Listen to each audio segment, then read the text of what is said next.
Hello, j'espère que vous allez bien. Bienvenue sur le podcast Libère ta voix. Libère ta voix. Alors, je vous accueille encore aujourd'hui dans mon univers avec une capsule particulière. C'est un témoignage d'une femme que je respecte énormément et que j'aime beaucoup. Et nous accueillons ensemble Maman Lolita. Coucou. Bonjour Gisèle. Tu vas bien? Ça va bien et toi? Ça va. En tout cas, merci d'être venue, d'avoir répondu présente à Avec l'invitation. plaisir. Alors aujourd'hui, elle va nous partager son témoignage et nous allons l'écouter attentivement. Alors, je réponds au nom de Lolita Papa, Ok. mais en réalité, c'est pas ça sur mes papiers. Sur Ok. mes papiers, c'est Luyela Nicoletta en prénom. D'accord. Mais beaucoup me connaissent sous Lolita. Mariée depuis environ 27 ans maintenant. 2 garçons, 2 beaux garçons de 24 et 26 ans. Ok, super en tout cas. Alors aujourd'hui, je t'ai invitée sur le podcast. Je connais une partie de ton histoire qui m'avait vraiment interpellée. J'avais vraiment à cœur que tu la partages avec certaines personnes qui l'ont vécu ou qui la vivent tout simplement. Et aujourd'hui, le thème de notre épisode, c'est comment surmonter la perte de son enfant. Donc, ça annonce déjà le thème. Tu as vécu cette situation. Est-ce que tu peux, pour commencer, nous expliquer le contexte avant la perte de l'enfant, tout simplement? Alors, il faut savoir que je pense que c'était dans les années 2003 à peu près. Donc, je me retrouve, je suis enceinte et le terme était prévu pour le mois de mai. Ok. Il se fait qu'au mois de mars, j'ai eu, on va dire, une petite altercation comme ça avec une personne adulte, une personne, donc mon aîné, quoi, mais à qui je ne pouvais pas répondre par respect, je ne pouvais pas lui répondre. Et ça a fait que une de mes belles-sœurs qui s'approche de moi pour me demander comment ça va, si tout allait bien. Et alors, je fais une crise, on va dire, de tétanie. Comme ça, je pousse un de ces cris en disant, oui, j'en ai marre, un truc comme ça. Et ça a poussé sur l'enfant et j'ai commencé à avoir des contractions. D'accord. Donc, très tôt, j'ai commencé les contractions. Et au fil des temps, ça s'est resté comme ça jusqu'au moment où on m'annonce que j'ai perdu l'enfant. Ok. Parce que, voilà, c'était tout le temps des contractions et des contractions. Je suis restée alitée pendant 2-3 mois comme ça. Donc, voilà. Donc, ce sont des contractions que tu as, mais tu restes avec ça. Tu te dis c'est normal, entre guillemets. Et quand tu arrives à l'hôpital, tu arrives là-bas, tu te sens comment? On commence à faire des examens. Qu'est-ce qui se passe exactement? Il faut savoir qu'avant d'arriver à ce moment où j'arrive à l'hôpital, oui, les contractions, on est fatigué et tout. Donc, le mercredi avant, je vais voir mon gynéco. Tout était normal. Il fait l'échographie. Enfin, voilà, tout était normal. Et il me dit ceci. Il dit, madame, j'ai envie de faire sortir qu'on fasse sortir l'enfant. Oui. Mais il est bien au chaud, ce bébé. Donc, non, on va encore attendre une semaine. Ok. Et donc, on était mercredi. Samedi, je me sens tellement fatiguée, épuisée. Et, mais voilà, sans plus. Sans plus, les contractions toujours. Le lendemain, je me réveille et tout. Il fallait aller à l'église. À l'époque, on avait 2 cultes dans mon église. Mais voilà, le premier culte, j'ai dit à mon mari, non, je ne vais pas y aller. Je vais rester à la maison. Allez, quelques heures après, je dis non, tout compte fait, je veux aller à l'église. D'accord. Donc, je me prépare et il m'emmène à l'église, il me dépose à l'église. Et c'est un pasteur qui est venu de Lubumbashi qui a prêché sur... Alors, je vais paraphraser le thème. Tout à fait. Accepter de perdre quelque chose de précieux parce que on sait que Dieu va nous rendre quelque chose de meilleur. Je paraphrase vraiment, parce que je ne me souviens plus du titre, mais c'était vraiment quelque chose dans ce sens-là. Oui. Et ce dimanche-là, j'ai dansé comme pas possible, alors que tous les autres dimanches, j'étais tout le temps assise et tout. Mais là, je me suis levée, j'ai dansé, mais j'avais une force incroyable. Qu'une sœur, même à la fin du culte, waouh, t'as beaucoup bougé et tout, mais par contre, t'as beaucoup noirci. Ok. Je fais, bon, pour moi, c'est le masque de sans plus, quoi. Oui. Sans plus. Je vais passer l'après-midi chez ma belle-sœur et je lui explique comment je me sentais la veille. Et elle me dit, ah, mais quand c'est comme ça, il faut aller à l'hôpital et tout. Je dis, bah, je veux rien, je veux rien. Je rentre chez moi, mon mari, pour me laisser me reposer, va avec les garçons se promener. Oui. Sauf qu'à l'époque, il n'y avait pas de GSM. On n'avait qu'un seul GSM à la maison. Et donc, ça promet. Voilà, il me laisse à la maison, donc avec un GSM qui n'avait pas de crédit à l'époque. Oui, c'est ça. Voilà. Et donc, je passe la journée et puis à un moment donné, je me dis, mais ça va vraiment pas. Et il y avait une voix qui me parlait. J'avais 2 voix à l'intérieur de moi qui me parlaient. Il y avait une voix très douce qui me disait, va à l'hôpital. Et l'autre voix qui me disait, pourquoi tu vas aller à l'hôpital? Il n'y a rien qui a. Tu es normal et tout, c'est des contractions, c'est tout, il n'y a rien, quoi. Je me suis battue avec cette voix de 17h à 21h. Donc, avec les 2 voix, il y a un combat. Il y a un combat, en fait, entre les 2 voix, de 17h à 20h. Donc, pendant 4 heures. Et ton cœur ne penchait pas plus vers une ou vers l'autre? J'étais vraiment... Tu ne savais pas trop, quoi. Oui. J'étais fatiguée. Oui. Voilà. Donc, vraiment dans un état, tu ne sais pas quoi. Finalement, je me dis, il faut que j'aille à l'hôpital quand même, parce que ça ne va pas. Ça ne va pas. Donc, j'essaie de joindre mon mari. Il était parti de là où il était, donc impossible de le joindre. Oui. Et il faut savoir, bon, j'ai dit que j'ai 2 enfants, mais j'ai des enfants adoptifs. J'y reviendrai après. OK. Donc, on a élevé avec mon mari sa nièce, comme notre fille. Oui. Elle est arrivée chez nous, elle avait à peu près 9 ans. Elle s'est mariée à 35 ans, quelque chose comme ça. Et donc, je dis à ma fille, j'ai dit, écoute, si papa revient, dis-lui que je vais à l'hôpital.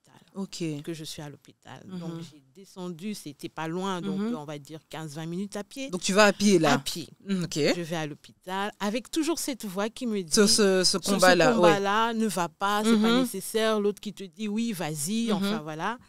Et j'arrive dans le couloir donc, de la maternité. Comme par hasard, il n'y avait pas d'infirmière, il n'y avait rien. Je me dis, la voix qui me dit, tu vois, elle se moque un peu, quoi. Voilà, tu as perdu ton temps. Et donc, je tourne les talons. Et l'infirmière, je ne sais pas d'où est-ce qu'elle est sortie, elle me fait, madame, vous avez besoin de quelque chose? Je fais non, j'ai besoin de rien. Mais vous faites quoi là? Alors, comme je m'étais retournée, elle a vu que j'étais enceinte. Elle fait, ah, vous êtes enceinte? Vous êtes ici? Je fais non, il n'y a rien, je pars. Elle me dit, mais non, madame, ça se voit que vous êtes enceinte, vous êtes ici, vous êtes internée ici ou quoi? Enfin, voilà. Je fais non, rien de tout cela. Elle me dit, écoutez, vous êtes enceinte. J'ai fait oui, il y a quelque chose. J'ai fait non, il n'y a rien. Mais en fait, bon, tout compte fait, j'étais venue pour un monitoring, mais en fait, c'est pas nécessaire. Okay. Elle me dit, non, vous êtes là, on va le faire. OK. Elle me met dans une salle de repos, elle vient avec les appareils et tout. Et là, elle fait, c'est qui votre médecin? Je donne le nom. Vous êtes à combien? Voilà, je donne tous les détails. Elle me dit, je vais appeler ma supérieure. Là, je sens déjà qu'il y a quelque chose de bizarre, oui. La supérieure, elle vient, les mêmes questions. Je réponds. Et puis, elle me dit, non, il faut que votre médecin arrive.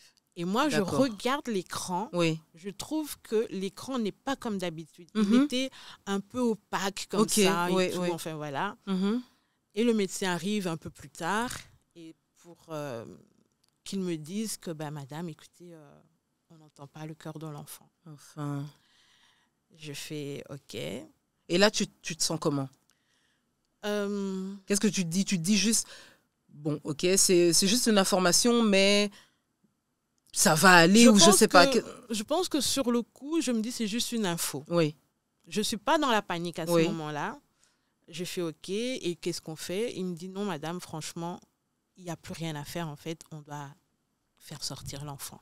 Donc là, on te dit que ton enfant est parti, c'est fini. C'est fini, il n'y a rien. Je pense que je n'ai pas plus réfléchi que ça. J'ai juste dit OK. D'accord. Et j'ai dit, je vais appeler mon mari. Mais je ne savais pas comment le joindre. Donc, j'ai appelé ma belle-sœur, qui se trouve être aussi diaconesse à l'église. OK. Donc, je l'appelle et je fais, je ne t'appelle pas en tant que belle-sœur. Ici, je t'appelle en tant que diaconesse.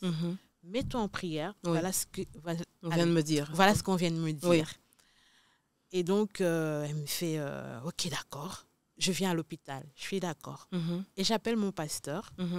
Je l'appelle et je lui explique un peu la situation. Il dit, tu veux que je vienne ou que maman vienne? J'ai fait, maman peut venir. Elles sont arrivées toutes les deux en même temps. Quasi, oui. J'essaie de raccourcir, sinon c'est vraiment long. Et donc, voilà, elles sont arrivées quasi toutes les deux ensemble. Elles ont commencé à prier. Et toi, à ce moment-là... Moi, j'étais calme. Tu étais calme. J'étais vraiment calme. Tu ne paniques pas, tu ne te poses pas trop de questions, etc. Alors, avant qu'elles arrivent, je pense que mon mari était arrivé entre deux et je lui explique. Sa réponse était sans blague. J'ai fait, ouais, c'est ça. J'ai fait, c'est ça et tout. Et j'ai appelé tantine, notre tantine, pour ne pas citer son nom. Et donc, voilà. Et le corps médical, qu'est-ce qu'il fait à ce moment-là? On te prend et, si on peut se permettre de dire les termes, tu dois accoucher, mettre au monde ton bébé. C'est ça. Sachant que on te dit que le cœur ne bat plus. Tout à fait. Et c'est un accouchement qui se passe normalement, comme dans tout? Maintenant, moi particulièrement, mes 2 premiers, je les ai eus sans péridurale. Oui. Donc, du coup, le médecin m'explique un peu comment ça va se passer et me propose la péridurale justement pour limiter les douleurs et tout machin. Et moi, je refuse. Ok. Je refuse parce que je pense qu'au fond de moi, j'avais le sentiment que le Seigneur pouvait faire quelque chose et que si on me donnait la péridurale... C'est comme si tu acceptais... Que j'acceptais ou le que verdict je ne laissais pas le Seigneur agir, Dieu agir dans ma vie. Donc, j'ai dit non, je vais accoucher normalement. J'ai accouché des 2 normalement. Donc le 3e, je le ferai comme ça. Il me dit, mais non, ça va être dur et tout. Mais mes 2 autres grossesses, c'était pareil. J'étais partie avec cette parole de Dieu qui dit que la femme souffrira de l'enfantement. Mais moi, je me suis dit, Seigneur, tu as dit ça dans ta parole, mais je sais que tu peux donner la force de supporter. Si nos mamans ont pu supporter, je peux le faire. Oui. Et donc, je suis repartie avec cette parole qui me dit, oui, je peux supporter la douleur. Et c'est comme ça qu'on est allé. Ils ont mis tous les produits qu'ils pouvaient pour commencer donc, pour le travail et tout, pour accoucher. Et l'enfant est venu. Et l'enfant est arrivé. Elle ressemblait très fort à son 2e frère, donc à mon 2e, mais en fille. Et c'était une fille. Donc c'était une fille. Une fille, alors pour ne pas donner trop de détails de ce côté-là, elle avait juste la peau qui était un peu enlevée sur le côté, comme ça, sur le visage et sur le ventre, mais la photocopie de son frère. D'accord. Vraiment. Et est-ce qu'on te donne le bébé? Est-ce que tu acceptes? Alors, quand l'enfant naît et quand je vois le bébé, j'ai poussé un de ses cris. L'épouse de mon pasteur est entrée, elle a regardé. Alors, je pense que j'ai sauté un petit détail. Pendant qu'elle priait, donc ma belle-sœur et l'épouse de mon pasteur, elles ont prié longtemps, elles ont intercédé. Et puis, à un moment comme ça, il y a eu un shift dans leur façon de prier. Et dans ce shift, j'ai compris que Dieu avait répondu. D'accord. Peut-être pas de la manière que l'on voulait, mais il a répondu. Mais il avait répondu. Et pour toi, est-ce que la réponse, justement, c'était... il a répondu et tu tiens un bébé qui n'est plus en vie. C'était la réponse de Dieu? Je pense que c'était d'accepter de se dire que là, il n'y a pas de... On ne va pas ressusciter cet enfant. Cet enfant ne va pas ressusciter. Voilà. C'est comme ça, il faut l'accepter. Oui. Je pense que j'étais arrivée à ce point-là, que c'était fini, en fait. Il n'y avait pas à prier pour que le Seigneur ressuscite l'enfant. Donc, en fait, tu as très vite accepté? Très vite. Très, très vite. C'était vraiment comme... ça a shifté, comme tu as dit. Ça a shifté dans ma tête.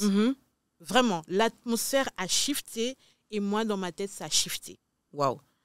Je ne sais pas expliquer, mais je pense que c'est la main de Dieu, en fait. Tout à fait. Parce que, donc oui, c'est un enfant que tu as porté pendant 9 mois. Parce que faut dire que c'était jusque 9 mois. J'étais à terme. T'étais à terme. Voilà. J'étais vraiment à terme. Et ce n'est pas une mort qu'on trouve... On parle souvent de mort-née, c'est le cordon autour du cou. Non, ici, c'était le cordon autour du pied. Ah oui. Donc, le cordon a tiré,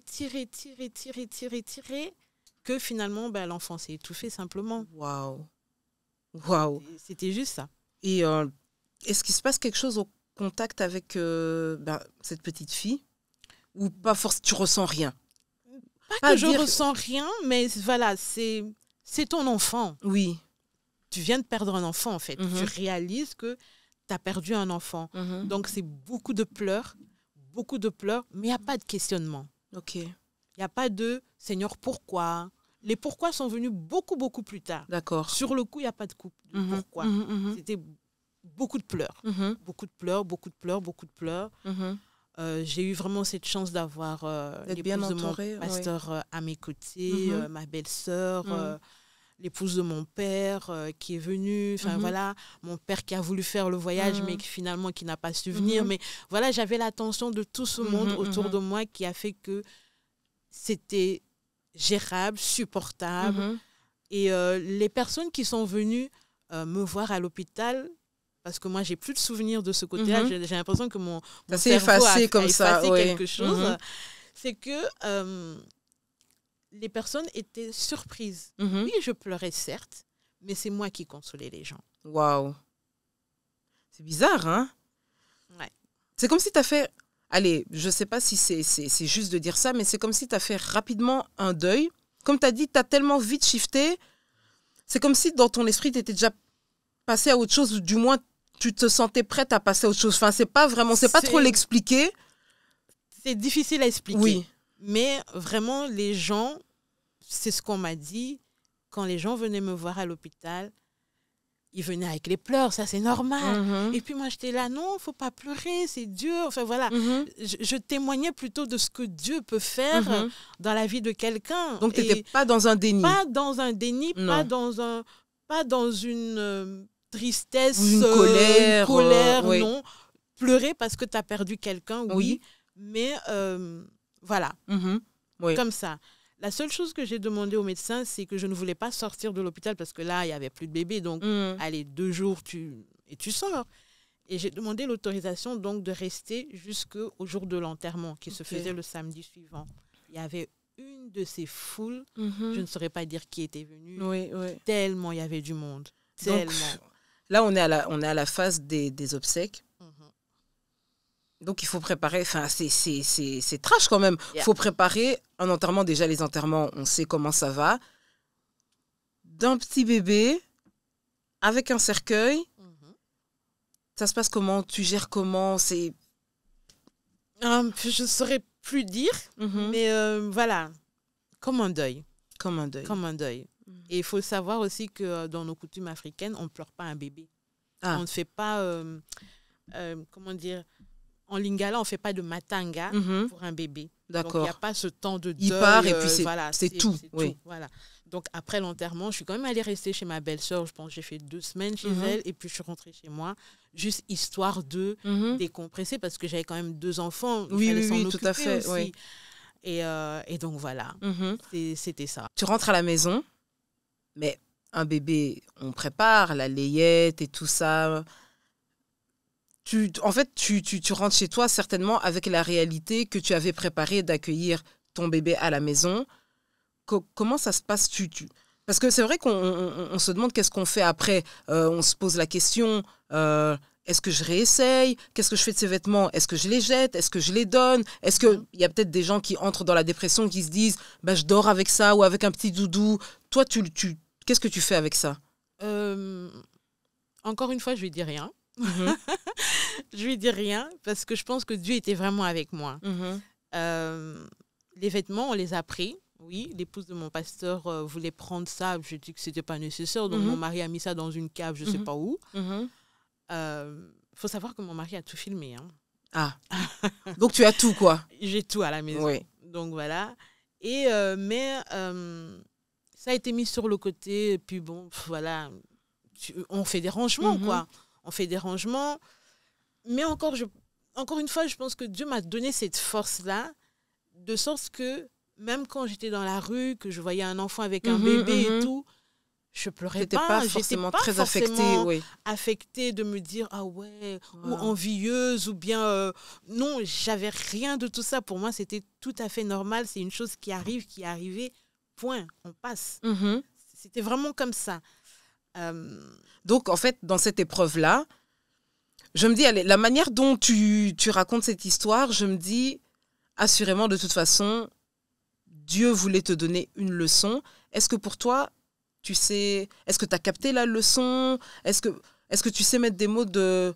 Bon, pourquoi tu as perdu l'enfant, on ne pourra jamais l'expliquer, mais de dire que je suis passée par là, est-ce qu'il y a des choses dans ta vie qui te disent « Ah, j'ai vécu telle chose dans ma vie, j'ai perdu un enfant, mais ça s'attache à une réalité concrète que j'ai vécue ». Je pense que toute épreuve qu'on a dans la vie, ça nous sert, déjà ça sert à rendre gloire à Dieu, ça c'est une première chose.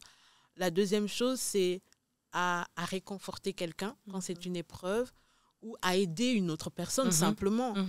Et je pense que les 2-3 années qui ont suivi, j'ai eu autour de moi 2 personnes, une ici à Liège et une autre aux États-Unis qui sont passées par là. D'accord. Et à qui j'ai parlé, justement, qui se disaient ouais, c'est fini pour moi, blablabla et tout, mais que j'ai pu aider en leur partageant ce que moi j'avais vécu, en leur montrant que parce qu'elles avaient déjà des enfants, elles avaient des enfants de qui elles devaient s'occuper, et de penser aussi à ces dames, à ces mamans, à ces dames qui n'ont pas d'enfants. Tout à fait. Dieu nous a fait grâce d'en avoir déjà. Pourquoi se plaindre? Oui, on va pleurer un être cher, on va pleurer un bébé, mais ces femmes qui n'en ont pas alors. Donc, du coup, c'est aider cette femme qui a perdu son bébé à accepter cette épreuve-là et pouvoir repartir dans la direction dans laquelle Dieu l'a conduit. Tout à fait. Et aussi, oui, on a accepté, on passe à autre chose, on peut avoir aussi d'autres enfants. Oui, moi, personnellement, Dieu ne m'a pas permis d'avoir d'autres, mais ces personnes-là, elles ont eu d'autres enfants. Donc, voilà, pour moi, il y a toujours une leçon dans ce qu'on traverse dans la vie. Waouh, franchement, c'est un témoignage poignant. On va bientôt conclure. Est-ce que justement, toi qui es passé par là, parce que comme j'aime bien dire, en fait, si moi je rencontre une femme ou un couple qui passe par cette situation, c'est très compliqué d'encourager. En fait, on n'a pas les mots, même si parfois le silence, d'accord, ça réconforte, etc. Mais je pense que, comme tu as dit, il y a des personnes que Dieu utilise dans des situations pour être des messages. Et est-ce qu'aujourd'hui, tu pourrais... Quel mot d'encouragement, quelle serait ta pensée pour les femmes ou les couples qui ont perdu ou qui viennent de perdre un enfant, peu importe l'âge, parce qu'un enfant, ça reste un enfant. Même à l'état de fœtus, ça reste ton enfant que tu portais. Est-ce que tu aurais un mot d'encouragement pour ces personnes-là? Je dirais de s'accrocher au Seigneur. Et pour les personnes qui ne prient pas? Parce que tu sais, on cherche des choses invisibles, on se dit, si Dieu existait, pourquoi j'ai perdu mon enfant? C'est vrai que nous, on n'a pas réponse à tout. Maintenant, pour ces personnes qui ne prient pas, quel serait, je vais dire, le message d'amour que tu leur donnerais juste pour les encourager? D'aimer leurs enfants, d'être proche de ceux qui sont autour d'eux, d'aimer les enfants d'autres personnes, parce que Dieu nous donne des enfants, peut-être pas biologiques, mais Dieu nous donne des enfants. Parce que moi, par exemple, quand on était fiancés, mon mari me dit, tu veux combien d'enfants? Je lui avais dit 5. Avec notre fille, parce qu'il avait déjà une fille avant. Donc, j'ai dit, avec notre fille, ça va faire 5. Et il se fait qu'aujourd'hui, je l'ai réalisé il y a quelques années, que j'ai réalisé ça, que j'avais mes 5 enfants, en fait. Wow.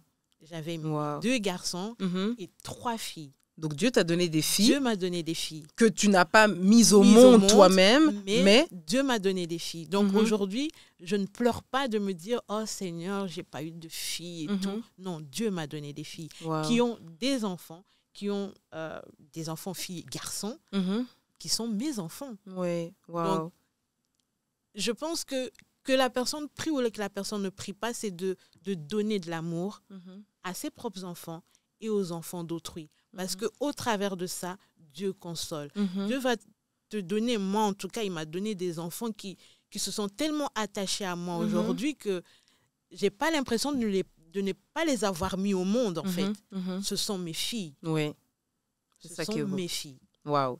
Donc voilà. J'espère que ce témoignage a pu encourager, fortifier quelqu'un Et je sais que les mots sont très petits, parfois très faibles pour encourager les familles, les couples, les mamans qui passent par la perte, le deuil d'un enfant. Mais mon seul désir aujourd'hui, c'est que le Dieu que je prie puisse combler vos cœurs, vos familles, de son amour. Un enfant, on ne peut pas le remplacer. La perte d'un être cher, c'est très compliqué. Mais en tout cas, que vraiment que votre cœur soit comblé, c'est vraiment ma prière pour vous. N'abandonnez pas et le meilleur est devant vous. À très bientôt pour un très nouvel épisode. Ciao, ciao! Liberta voix.